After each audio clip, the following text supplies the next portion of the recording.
Fala galera da Tokunet, aqui é o Ricardo Sotero, bem-vindos ao Projeto Tokusatsu, onde falamos de filmes de efeitos especiais e afins. E hoje eu quero falar de outro livro inspirado em Tokusatsu, e o melhor, também é BR. Então pegue o seu robô gigante, pois hoje nós vamos falar de Máscara Ômega. O livro que saiu em meados de 2019 foi escrito por Giovanni Sansini e ilustrado por Sara Costa Rangel, conhecida no Twitter como Sara Chibi Arts, ilustradora que também é fã de Tokusatsu. Eu vou deixar o link aí para vocês darem uma olhada no trabalho dela, caso vocês não conheçam, porque ela é bem conhecida nesse meio aqui. Mas voltando a falar do Giovanni, ele é um carioca, fã de Tokusatsu e luta livre, e além desse livro, ele publicou mais dois. Um chamado Paixão Destinadas e outro chamado Strings of Redemption, que creio eu que não tem muito a ver com Tokusatsu. Esse livro ele tem diversas referências a Tokusatsu. Já para começar, ele começa com uma situação a Kamen Rider Build. Eu vou colocar a frase aqui porque eu não lembro de cabeça qual que ela é. Além disso, ele também tem referências a outros Kamen Riders, como por exemplo, um dos personagens que se transforma e usa cartas. Tem momento que ele lembra o Decade, tem momento que lembra o Kamen Rider Blade, tem momento que lembra o Ryuki, praticamente todos os Kamen Riders que usam cartas. E também tem a organização maligna desse livro, que é a Cruz Mortífera. Quem assistiu o meu vídeo de Homem-Aranha, eu vou deixar aqui no card, sabe que eu quase falei Cruz Mortífera ao invés de Cruz de Ferro. Isso porque as duas, a organização do Máscara Ômega provavelmente é uma referência à organização do Homem-Aranha, a Cruz de Ferro. Entre outras referências, como por exemplo o vilão Sanguine, que eu achei um nome horrível. Eu achei, nossa, por que raios o cara se chama Sanguine e é um morcego vampiro gigante? Que pode ser uma referência a Kamen Rider também. Contudo, o nome, depois eu fui pesquisar, ele é um personagem de Harry Potter, cujo autor também é fã, então tá aí a referência, né? Então foi mal, eu não sabia quando eu li o livro. A história fala sobre Christy Williams, uma garota que vive numa cidade do interior do Rio de Janeiro, chamada de Terriense, se eu não me engano.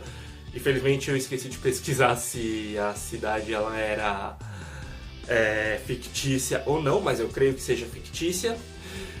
E um dia a vida dela vira de cabeça para baixo quando ela descobre que uma organização maligna relacionada ao seu passado, mais precisamente a perda de seus pais, está de volta tocando terror na sua cidade através de atos criminosos horrendos feitos secretamente. Olha aí outra referência ao Kamen Rider e a Shocker aí. Ela trabalha na academia do seu tio James e a melhor amiga de Júlio.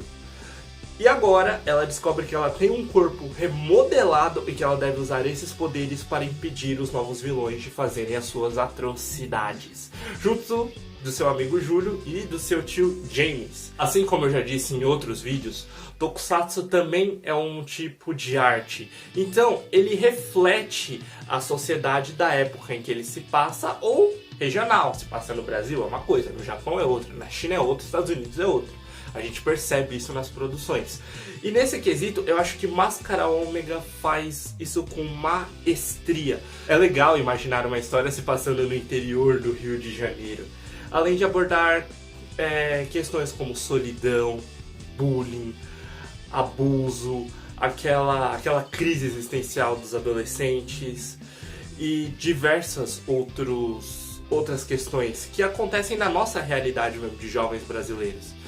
E eu gosto disso porque dessa maneira, a obra ela consegue ficar um pouquinho mais realista. Mesmo com monstros, robôs, armaduras que se transformam, ela consegue sim se aproximar da realidade, fazendo com que muitas pessoas olhem para aquilo e comecem a se identificar. E, novamente, eu ressalto, Máscara Ômega faz isso com uma grande maestria. E claro, tem as referências a Tokusatsu e ninguém pode reclamar que pelo menos os mocinhos ali, os protagonistas, eles são muito bem desenvolvidos. Tem capítulos ou passagens que são exatamente destinados a cada um e você consegue sim se importar com eles. Daí a gente já começa a entrar em algumas coisas que eu não gostei. Por quê? Porque eu gostei do desenvolvimento, eu gostei de todos os personagens, exceto de alguns pontos que abordaram neles. Ou a personagens e momentos que eu achei extremamente interessantes e foi completamente jogado de lado. Como o vilão Scorpio, que ele é o primeiro vilão do livro, que aparece no livro. Cara, ele é o tipo de vilão que eu gosto. Ele é um escroto, ao mesmo tempo que ele consegue ser imponente. Ele é alguém que você tem raiva dele. Contudo, relativamente no começo da história, ele morre.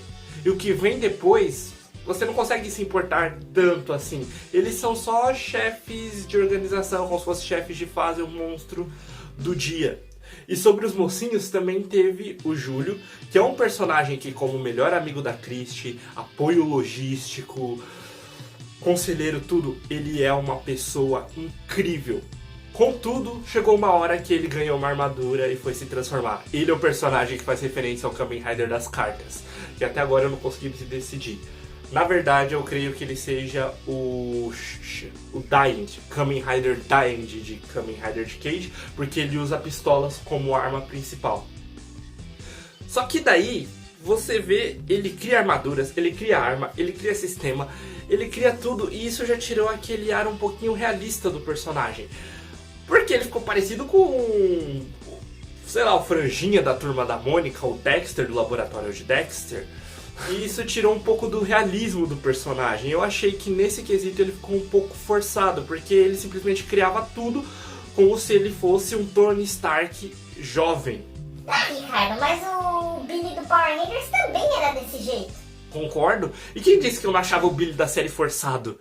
Nunca vou esquecer o episódio que ele simplesmente falou pros amigos dele que ele ia pegar um acelerador de partículas emprestado no laboratório. Você consegue pegar um acelerador de partículas emprestado no laboratório de amigo seu? Também tem o fato de que todo mundo ali pode usar uma armadura. Gente que eu falei, caraca, essa pessoa não vai ganhar uma armadura, ela ganhou uma armadura no último minuto. E isso tirou aquela ideia do que os protagonistas tinham de especial. Como a Alice, que ela é a anti-heroína que passa pro lado do bem, aquele Rider começa maligno, aquele Ranger maligno que passa pro lado dos mocinhos. Que ela tem algo de especial porque ela também é remodelada. Não vou dar spoiler dela porque eu gostei pra caramba. A própria Christie em si, ela teve algo que mudou o corpo dela, que deu poderes a ela no dia zero. Mas daí o Júlio começou a fazer uma armadura pra todo mundo que se aproximava deles e tirou esse ar de que o personagem tem algo de especial. Eu sei, várias séries Kamen Rider, qualquer pessoa pode ganhar uma armadura. Só que aqui é aquela, não foi desenvolvido. No final, tem um gancho que meio que explica isso, mas aqui não foi bem desenvolvido no decorrer da história, que era o tipo de experimento social essa tecnologia. Dá a entender que o Júlio e o James criam tudo sozinhos no interior, lá no subsolo da academia. Ou melhor, da clínica do tio James. Isso também me lembrou de outra coisa. Eu gosto de referência, eu gosto muito.